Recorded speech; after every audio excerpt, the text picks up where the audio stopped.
Nyanzaragayo mbanjare muluma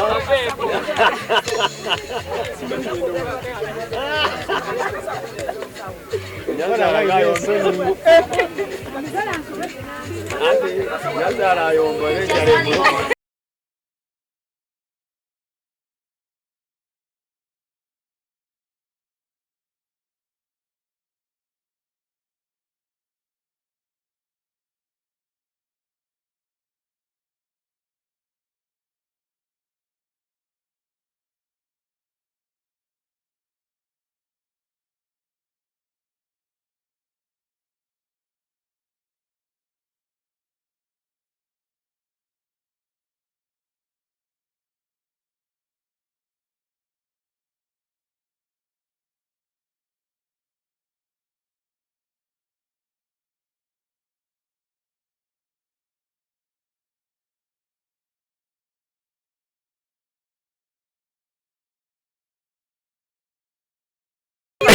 mukyala wa mukwano gwange Sharon Namumba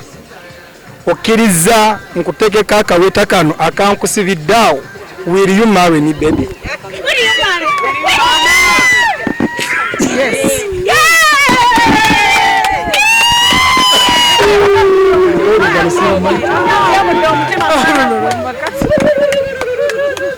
Wakati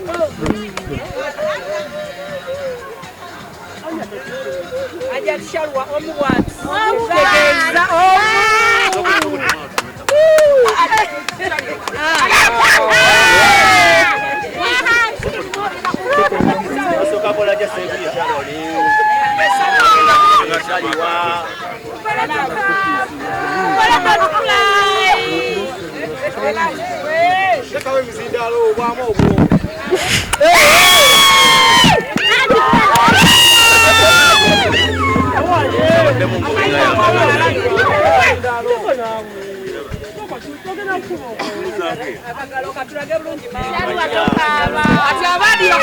engalo nkalu badnaye tekuli kantu nakamu nze akataddeko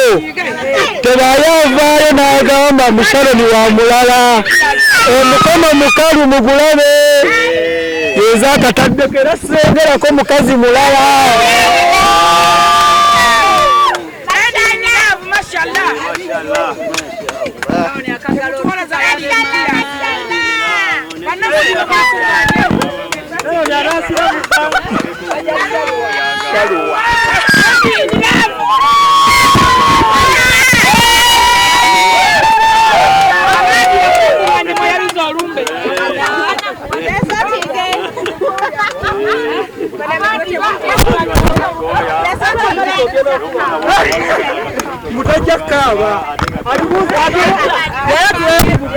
So mukaseera kano bannaye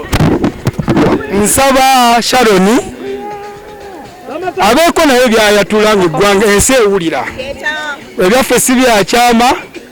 bya lwatu. Mukyala wange omulungi nsanyusa okubalaba ab'emikwano ab'eŋŋanda mwena bali wano ku lwaffe olwaleero luno. Omwami wange naye yanza dokita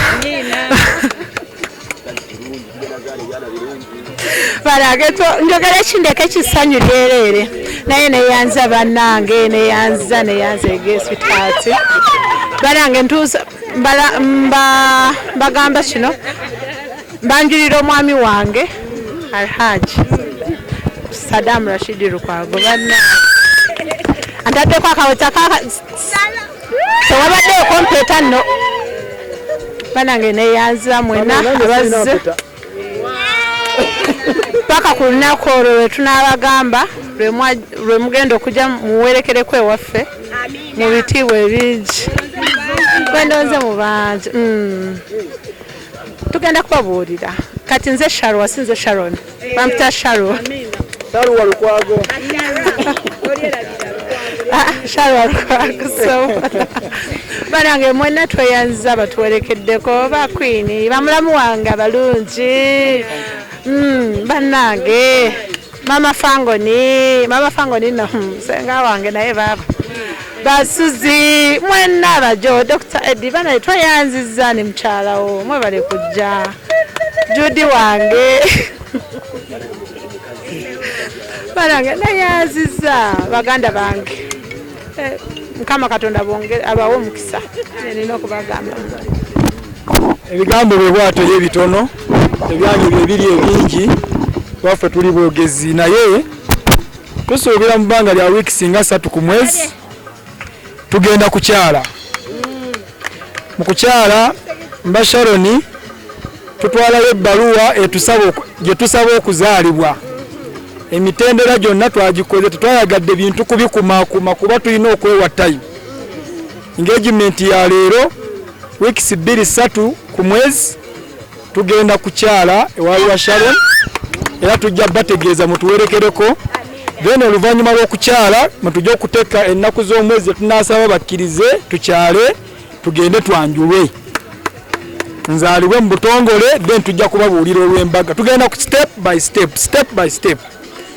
olw'ebintu bino birimu amakoona n'enkokola mwebale kutubeererawo